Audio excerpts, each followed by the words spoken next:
fact is attraction is idiosyncratic and finicky, right? So all of us, when we think about the things that we find sexy and attractive, there's going to be a lot of ways that you're going to disagree with other people, right? Like you're going to think that somebody like is so sexy to you. And other people might say, yeah, she's all right, but it doesn't really do it for them.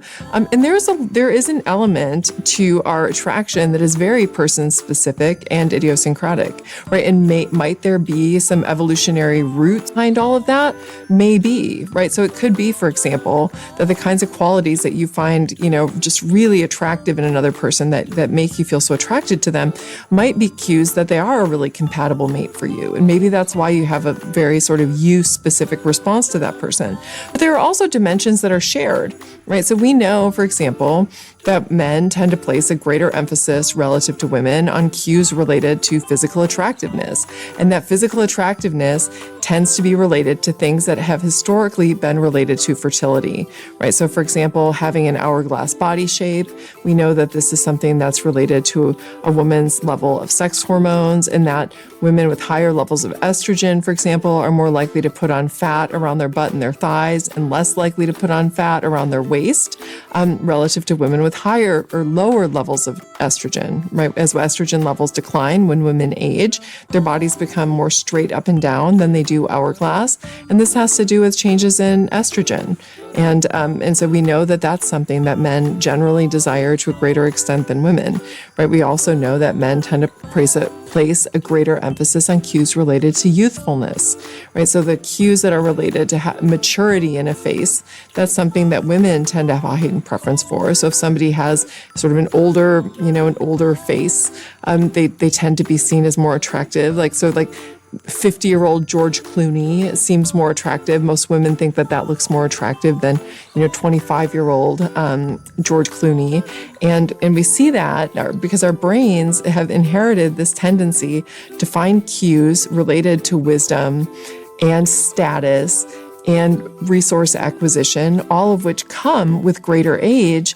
Women have inherited that preference for those kinds of qualities because that would have given them a mating-related advantage relative to preferring a more youthful face.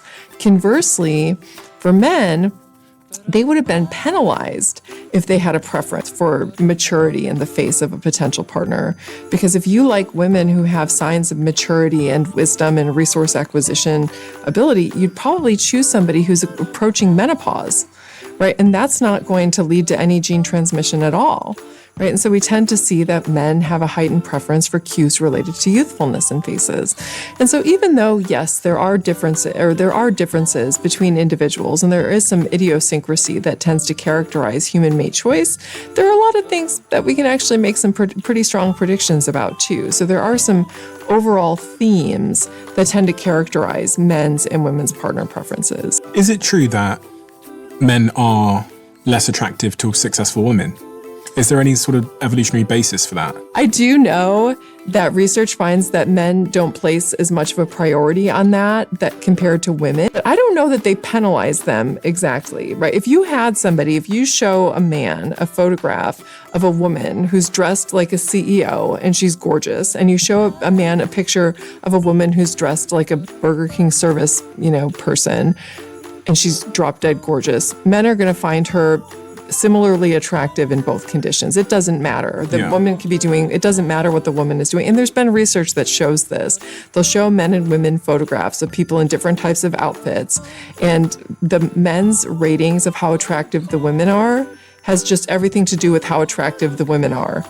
For women rating men, it all depends on what they're wearing, right? Do they show cues to resource access? Do they not show cues to resource access? And women tend to modulate how physically attractive they find men based on whether or not they have these cues related to provisioning ability. So I don't know if there was a really attractive, and there are a lot of really attractive females in positions of power. Men will find them just as attractive as they do somebody who's not in a position of power, although they may be, potentially less likely to choose them as a long-term mate, if there's issues related to power dynamics and that sort of thing that they don't want to mess with.